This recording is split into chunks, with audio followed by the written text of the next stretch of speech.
There is some big questions that kept nagging me as I was testing the iPhone 16 Pro Max. Does the larger screen make it compelling or too big? Is the new camera control a game changer or a gimmick? How well do the Apple Intelligence features actually work? If the iPhone 16 Pro Max has the best iPhone battery life ever, how long does it last? After testing this flagship phone for several days, I'd say that it is indeed a handful, and while I am encouraged by some of the Apple Intelligence features I tested in a beta that's arriving next month, more AI capabilities will be coming later.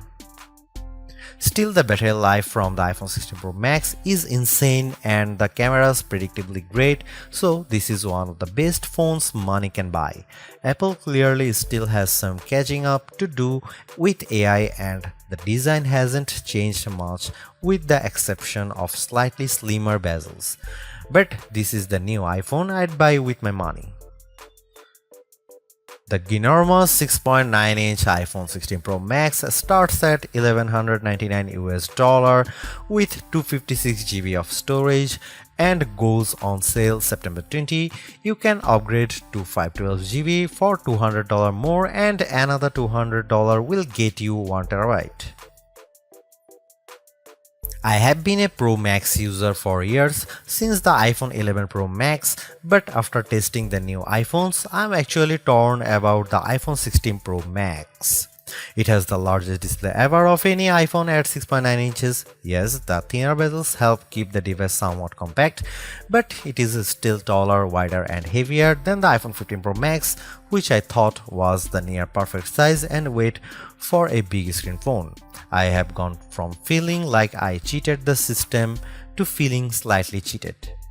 This might be an unpopular opinion, but I think the new Pro Max is a little too big, at least for my hands. It's more of a stretch now to do simple things like scrolling through web pages or TikTok, and once you put a case on your iPhone 16 Pro Max, it's like a mini tank. The good news is that the Pro Max is built to be more durable. In addition to having a titanium band, Apple claims that the improved ceramic shield display on this model is 50% tougher than the last generation. We can't drop these units, but on paper it's encouraging. The iPhone 16 Pro Max comes in 4 colors: titanium white, titanium black, natural titanium, and desert titanium. Our iPhone 16 Pro came in the natural, which looks fairly modern, but I prefer the desert color as it pops more. The iPhone 16 Pro Max gets a bunch of camera upgrades, starting with a new 48 megapixel fusion camera for the main shooter that's designed to read data faster. The result should be zero shutter lag and faster focus. I took some shots of people passing by on scooters and moving taxis at the same time on the iPhone 16 Pro Max and iPhone 15 Pro Max, and the new iPhone was indeed faster. The results were not necessarily sharper too, as you can see in this side-by-side comparison.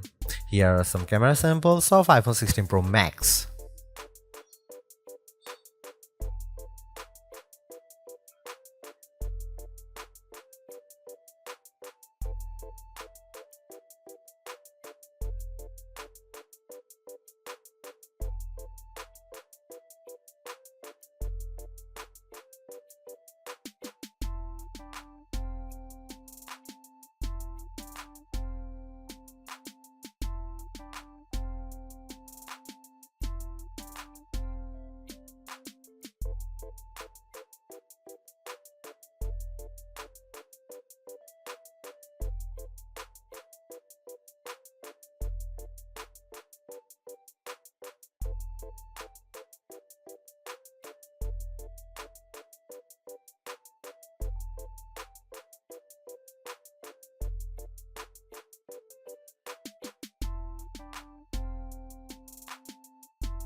The iPhone 16 Pro Max is indeed an iterative upgrade, and maybe it wouldn't feel that way if Apple Intelligence was available today along with all the promised features.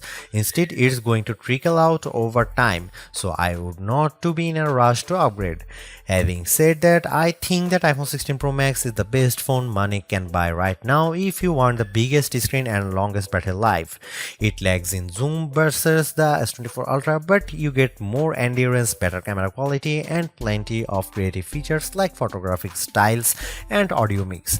I actually preferred the AI capabilities of the Pixel 9 Pro XL series with its smarter Gemini Live voice assistant and other features like Add Me for photos and Pixel screenshots. But the Pixel's performance and battery life trail the iPhone 16 Pro Max.